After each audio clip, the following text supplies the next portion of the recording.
कहानी। इस मूवी को तो आप सभी लोगों ने देखा ही होगा और आप सभी को पता ही होगा इस मूवी में कितने ज़्यादा टर्न्स एंड ट्विस्ट हैं। ऐसा ही कुछ आज के हमारे केस में होने वाला है। इस केस में इतने ज़्यादा टर्न्स एंड ट्विस्ट है जिससे आपका दिमाग ही काम नहीं करेगा। एक वीडियो जिसकी कीमत 1.5 करोड़ रुपए। हाँ, आप लोग सोच रहे होंगे कि एक वीडियो की कीमत इतनी ज़्यादा कैसे हो सकती है। तो चलिए आगे हम इस चीज़ को इन्वेस्टिगेट करते हैं।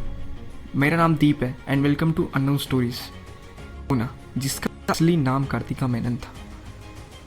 ये एक्ट्रेस 2002 में अपनी पहली नमन के साथ साउथ इंडस्ट्री में डेब्यू करती है। डेब्यू करने के बाद CID मूसा नाम से एक नई मूवी आती है जो कि सुपर डुपर हिट होती है।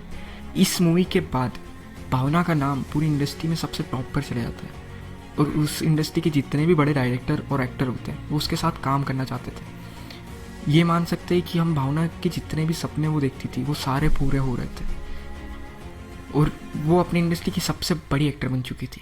लेकिन ये सब चीज़ें ज़्यादा दिन तक नहीं रही। एक रात आती है जिसने भावना की ज़िंदगी पूरी तरह से बदल के रख दी थी। 17 फरवरी 2017 भावना एक शूट से वापस आ रही थी और वापस आते टाइम उसकी गाड़ी में वो और उसका ड्राइवर था। जैसे ही वहाँ से निकलते हैं तभी उनका पीछा एक ब्लैक कलर की गाड़ी करती है। भावना चूँकि शूट से वापस आ रही थी तो वो बुरी तरह से थक रखी थी और हल्की नींद में थी। वो गाड़ी इनकी गाड़ी को टक्कर मारती है। टक्कर मारने के बाद आगे जाके थोड़ी दूर जाके वो गाड़ी वाले इनकी गाड़ी को रोक लेता है। उस गाड़ी से 3 लोग उतरते हैं और जैसे ही उतरते हैं वो भावना के ड्राइवर को पीटना स्टार्ट करते हैं। अब मार खाने के बाद वो ड्राइवर वहाँ से भाग जाता है और ये तीनों लोग भावना की गाड़ी के अंदर घुस जाते हैं और इन 3 लोगों के पीछे पीछे 4 और लोग उस गाड़ी के अंदर घुस जाते हैं। अब ये 7 लोग और भावना अकेली। भावना चाह कर भी इन 7 लोगों का कुछ नहीं कर सकती थी और ना ही वहाँ पर उसे कोई बचाने वाला था। अब ये लोग उस गाड़ी को कंटिन्यूसली उसी एरिया के आसपास सुनसान रोडों पर घुमाना स्टार्ट करते हैं और 1 बाय 1 सातों लोग भावना के साथ फिजिकली अब्यूज़ करते हैं। और भावना इतनी स्ट्रांग भी नहीं थी कि उन लोगों को उनसे लड़े या फिर उनको अपने ऊपर से हटा सके। ये सिलसिला पूरे 2 घंटे तक उन सुनसान रोडों पर चलते रहा। गाड़ी के शीशे पूरी तरह से बंद, गाड़ी अंदर लॉक। भावना की चीखें भी उस सुनसान रोड पर सुनने वाला कोई नहीं था।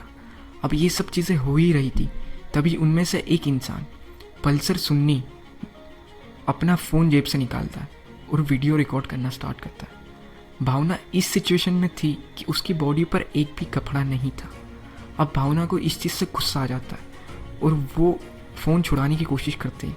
लेकिन इस हाथापाई में पल्सर सुन्नी के चेहरे से मास्क निकल जाता है और भावना जैसे ही पल्सर का चेहरा देखती है वो पूरी तरह से शॉक हो जाती है क्योंकि वो एक ड्राइवर था और भावना ने उसे कई बार उसको मूवी के सेट्स पर देख रखा था। इसका मतलब यही था कि पल्सर किसी बड़े एक्टर के लिए काम करता था। अब ये सिलसिला पूरे 2 घंटे तक चलते रहता है। अब 2 घंटे बाद वो सारे लोग वहाँ से गायब हो जाते हैं और पल्सर भी वहाँ से जाने लगता है। लेकिन पल्सर भावना को धमकी दे के जाता है कि अगर उसने ये चीज़ किसी को बताई या उसका नाम किसी को पता तो वो ये वीडियो लीक कर देगा। लेकिन पल्सर को नहीं पता था कि भावना सिर्फ मूवीज़ में ही नहीं हिम्मत दिखाती, वो असल ज़िंदगी में भी बहुत ज़्यादा स्ट्रांग है। अब ये सब चीज़ें होने के बाद भावना ने ये सब अपने एक दोस्त को बताया जो कि उसी इंडस्ट्री में एक डायरेक्टर था। उसने उस दोस्त को सारी चीज़ें बताई, सारी A to Z चीज़ें बताई कि उसके साथ क्या क्या उस दिन उस रात को हुआ था। लेकिन उसे कहीं ना कहीं डर भी लग रहा था कि वो वीडियो उसका लीक ना कर दे। लेकिन उसका दोस्त उसे हिम्मत देता है, उसे बोलता है कि अभी अगर हमने कंप्लेंट नहीं की तो हो सकता है आगे जाके वो हमें और उसे और ज़्यादा परेशान करे या फिर और ज़्यादा कुछ भी गलत हो सकता है उसके साथ। तो उसके दोस्त के समझाने के बाद फाइनली भावना मान जाती है और वो पुलिस स्टेशन में कंप्लेन करती है पल्सर के नाम से। पल्सर पर किडनैपिंग और रेप के चार्जेस लगाए जाते हैं। अब इतना हाई प्रोफाइल केस बनने के बाद पुलिस इमीडिएटली पल्सर को अरेस्ट कर लेती है और उसके साथ के जितने भी लोग थे उन सबको अरेस्ट कर लिया जाता है। अब आप लोगों को ये लग रहा होगा कि ये केस यहीं पे ख़त्म हो जाता है, लेकिन ट्विस्ट तो यहीं पे आता है। जब पल्सर और इनको अरेस्ट कर लिया जाता है उसके 2 महीने बाद उसी जेल से एक और कैदी रिलीज़ होता है। हालांकि उस कैदी का इस केस से बिल्कुल कुछ लेना देना नहीं है, लेकिन वो कैदी उसी जेल में पल्सर से मिला था और वो उसके साथ एक लेटर बाहर लेके आया था जिसने कई बड़े खुलासे किए, जिसमें एक उसी इंडस्ट्री के बड़े एक्टर का नाम भी था। उस लेटर में लिखा था कि ये सब चीज़ें हमने हमारी मर्ज़ी से नहीं की है, ये हमें करने के लिए कहा गया था। और वो बहुत बड़ा एक्टर है उस इंडस्ट्री का जिसका नाम है दिलीप। उसने हमें भावना का वीडियो रिकॉर्ड करने के लिए 1.5 करोड़ रुपए दिए थे। ये लेटर जैसे ही बाहर आता है पूरी इंडस्ट्री में हड़कंप सी मच जाती है और तभी दिलीप को भी अरेस्ट कर लिया जाता है। अब दिलीप के अरेस्ट होने के बाद दोनों साइड 2 बड़े एक्टर थे और उनके फैंस अलग अलग बढ़ चुके थे। और भावना, दिलीप के जो फैंस थे वो भावना की तरफ भावना को एक तरीके से फेक बोल रहे थे कि भावना दिलीप पर फेक एलिगेशंस लगा रही। अब पुलिस इस पूरे मैटर को इन्वेस्टिगेट करती है पूरे 2 महीने तक और 2 महीने बाद दिलीप को बेल मिल जाती है। पुलिस इस केस को पूरे 2 महीने तक इन्वेस्टिगेट कर रही थी। 2 महीने बाद दिलीप को बेल मिल जाती है और लोगों में हड़कंप मच जाता है। लेकिन एक और ट्विस्ट सामने आता है। पुलिस को एक मेमोरी कार्ड मिलता है जिसके अंदर वही वीडियो थी जिसने पल्सर सुन्नी ने जो उस रात को रिकॉर्ड किया था, वही वीडियो उस मेमोरी कार्ड में थी। तो एक और एविडेंस दिलीप के खिलाफ पुलिस को मिल जाता है और वहीं पे भावना अपने एलिगेशंस लगाती है। और इस एलिगेशंस को समझने के लिए हमें 2 साल पीछे जाना पड़ेगा, जब दिलीप और उसकी वाइफ का झगड़ा हो रहा था और झगड़ा होने के बाद डाइवोर्स हो जाता है। और डाइवोर्स का कारण था दिलीप का काव्या नाम की लड़की के साथ अफेयर चल रहा था और इस अफेयर के बारे में भावना ने दिलीप की वाइफ को बता दिया था और ये चीज़ पूरी तरीके से फैल चुकी थी और जो कि सच भी थी, क्योंकि जैसे ही दिलीप का डाइवोर्स उसकी वाइफ के साथ होता है वैसे ही वो दिव्या के साथ शादी कर लेता है।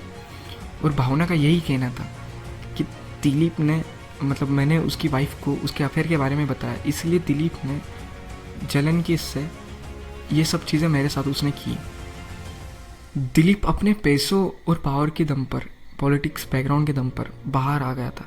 उसके करियर पर और उसकी चीज़ों पर कोई फ़र्क ही नहीं पड़ा। जैसे वो वैसे ही जैसे पुरानी रूटीन फॉलो करता था वैसे ही चीज़ें अभी करना, मूवीज़ बनाना, और उसका करियर पर कोई फ़र्क नहीं पड़ा था। अदर एंड भावना इस चीज़ को लेके चिखती रही, चिल्लाती रही, लेकिन दिलीप के बैकग्राउंड की जो उसका पॉलिटिकल और पैसों के वजह से उसको कोई हाथ ही नहीं लगा पा रहा था। लेकिन एक और ट्विस्ट सामने आता है। जब ये सब चीज़ें हो जाती है तब एक एक्टर अपने कॉल रिकॉर्डिंग लीक करता है जिसमें दिलीप कहता है कि जिसने भी उसको उस टाइम, जिस भी पुलिस वाले ने उसको उस टाइम अरेस्ट किया था वो उसको मार डालेगा। और ये जैसे ही लीक होती है और ये जैसे ही पुलिस वालों को मिलती है, पुलिस वालों के पास एक और एविडेंस हो जाता है। लेकिन इन सब चीज़ों का भी कोई मतलब नहीं। दिलीप आज भी खुला ही घूम रहा है और दूसरी साइड भावना अपनी कहानी इंस्टा पे सुना रही है। ये केस आज भी ऐसे ही अनसॉल्व पड़ा है। आप लोगों का इस केस को लेके क्या लगता है? कौन सच है और कौन झूठा है? आपको क्या लगता है? Please comment down and subscribe this channel for more videos. Thank you.